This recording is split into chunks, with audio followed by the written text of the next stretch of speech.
Hello everyone. Welcome to GPH Educational Guidance YouTube channel and Facebook page. আজ আমরা তোমাদের জন্য একটা খুব সহজ টপিক নিয়ে এসেছি, যেটা আজ আমরা আলোচনা করব। সেই টপিকটার নাম হলো সেন্টেন্স, অর্থাৎ বাক্য। তো প্রথমেই আমরা যে বিষয়টা জেনে নেব সেটা হলো সেন্টেন্স কি বা সেন্টেন্স কাকে বলে। যদি প্রথমেই সেন্টেন্সের কথা বলি তাহলে আমাদেরকে এটাই বলতে হবে যে সেন্টেন্স হলো একটা শব্দ সমষ্টি, যার একটা নির্দিষ্ট অর্থ আছে। অর্থাৎ যদি আমরা এক কথায় বলি তাহলে আমাদেরকে এটাই বলতে হবে যে অর্থপূর্ণ শব্দ সমষ্টিকেই আমরা বলে থাকি সেন্টেন্স। অর্থাৎ group of words with complete meaning is called a sentence. তাহলে আমরা কি বলবো? যে যদি কোনো একটা শব্দ সমষ্টিকে সেন্টেন্স বলতে হয় তাহলে অবশ্যই তাকে অর্থপূর্ণ হতে হবে। শব্দ সমষ্টি যদি অর্থপূর্ণ না হয়, অর্থাৎ মিনিংফুল না হয়, তাহলে সেই শব্দ সমষ্টিকে কোনোভাবেই আমরা সেন্টেন্স বলতে পারি না। ধরো আমি একটা এক্সাম্পল নিচ্ছি, স্কাই দ্য ব্লু ইজ। এই যে আমি একটা শব্দ সমষ্টি বললাম, এটাতে চারটা ওয়ার্ড আছে, স্কাই, দ্য, ব্লু, ইজ। কিন্তু এইগুলো পাশাপাশি বসেও কোনো অর্থ প্রকাশ করে না। তাই এই শব্দ সমষ্টিকে আমরা কোনোভাবেই সেন্টেন্স বলতে পারবো না। কিন্তু যদি আমরা এই শব্দগুলোকে সঠিকভাবে সাজিয়ে নিই তাহলে কিন্তু এটা একটা অর্থ প্রকাশ করতে পারে। দেখো, দ্য স্কাই ইজ ব্লু, অর্থাৎ এখানে দাটাকে যদি আমরা আগে আনি, তারপর স্কাই, তারপর ইজ, তারপর ব্লু, এইভাবে যদি আমরা শব্দগুলোকে সাজাই তাহলে এই শব্দ সমষ্টিটা একটা অর্থ প্রকাশ করে যে আকাশটা হলো নীল।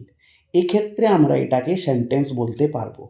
তাহলে আমরা কি সারাংশে উপনীত হলাম? যে যদি শব্দ সমষ্টি একটা সঠিক অর্থ প্রকাশ করে তখন আমরা তাকে সেন্টেন্স বলবো।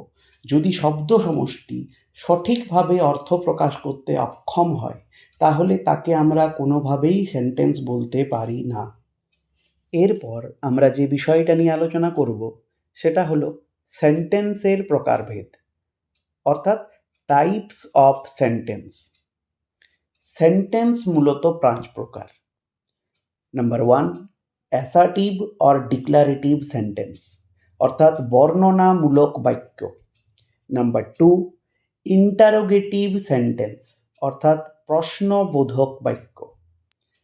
নাম্বার 3, ইম্পারেটিভ সেন্টেন্স, আদেশ বা অনুরোধমূলক বা উপদেশমূলক বাক্য।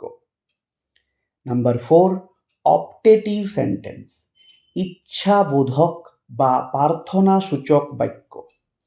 And the last one, number 5, হচ্ছে এক্সক্লেমেটরি সেন্টেন্স, অর্থাৎ আবেগসূচক বাক্য।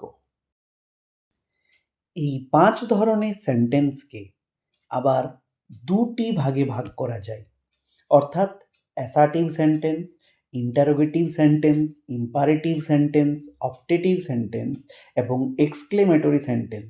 এই প্রতিটি সেন্টেন্সের ভাগকে আমরা অ্যাফার্মেটিভ এবং নেগেটিভ এই দুটো দলে ভাগ করতে পারি।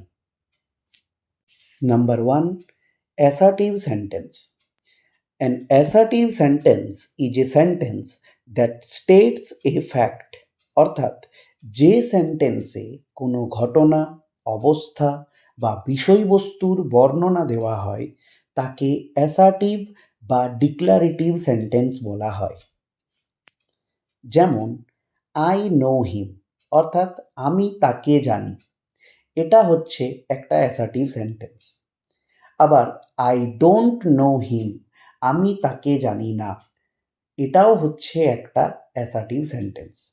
প্রথমেরটাতে যেহেতু নাবাচক কোনো শব্দ নেই তাহলে ওটা হচ্ছে অ্যাফার্মেটিভ, এবং দ্বিতীয়টা যেহেতু তাতে একটা নাবাচক শব্দ আছে তাই এটা হলো negative. Number 2, interrogative sentence. An interrogative sentence is a sentence that asks a question, অর্থাৎ যে সেন্টেন্স দ্বারা কোনো প্রশ্ন জিজ্ঞাসা করা হয় তাকে ইন্টারোগেটিভ সেন্টেন্স বলে। যেমন, why are you going there? তুমি সেখানে কেন যাচ্ছ? আবার number 2, why are you not going there? তুমি কেন সেখানে যাচ্ছ না? এই দুটোই হচ্ছে প্রশ্নবোধক বাক্য, অর্থাৎ ইন্টারোগেটিভ সেন্টেন্স। কিন্তু প্রথমেরটাতে যেহেতু কোনো নাবাচক শব্দ নেই, তাই ওটা হচ্ছে অ্যাফার্মেটিভ ইন্টারোগেটিভ, এবং দ্বিতীয়টাতে যেহেতু নাবাচক শব্দ আছে, তাই ওটা হচ্ছে negative interrogative. Number 3, imperative sentence.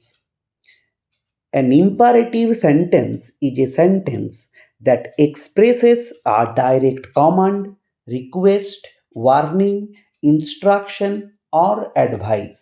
অর্থাৎ যে সেন্টেন্সের দ্বারা আদেশ, উপদেশ বা অনুরোধ বোঝায় তাকে ইম্পারেটিভ সেন্টেন্স বলে। যেমন, গো দেয়ার, এটা হচ্ছে একটা ইম্পারেটিভ সেন্টেন্স। আবার ডোন্ট গো দেয়ার, এটাও একটা ইম্পারেটিভ সেন্টেন্স। কিন্তু এক্ষেত্রেও প্রথমেরটাতে যেহেতু কোনো নাবাচক শব্দ নেই, তাই ওটা হচ্ছে অ্যাফার্মেটিভ ইম্পারেটিভ, এবং দ্বিতীয়টাতে যেহেতু নাবাচক শব্দ আছে, তাই ওটা হচ্ছে নেগেটিভ ইম্পারেটিভ। এরপর আমরা আসছি নাম্বার 4, অপটেটিভ সেন্টেন্সে। An optative sentence is a sentence that expresses a prayer, wish or any other sentiment। অর্থাৎ যে সেন্টেন্সের দ্বারা ইচ্ছা, প্রার্থনা বা আশীর্বাদ প্রকাশ করা হয় তাকে অপটেটিভ সেন্টেন্স বলে। যেমন, মে গড ব্লেস ইউ, অর্থাৎ ভগবান তোমার মঙ্গল করুক। ঠিক আছে, এটা হচ্ছে একটা অপটেটিভ সেন্টেন্স।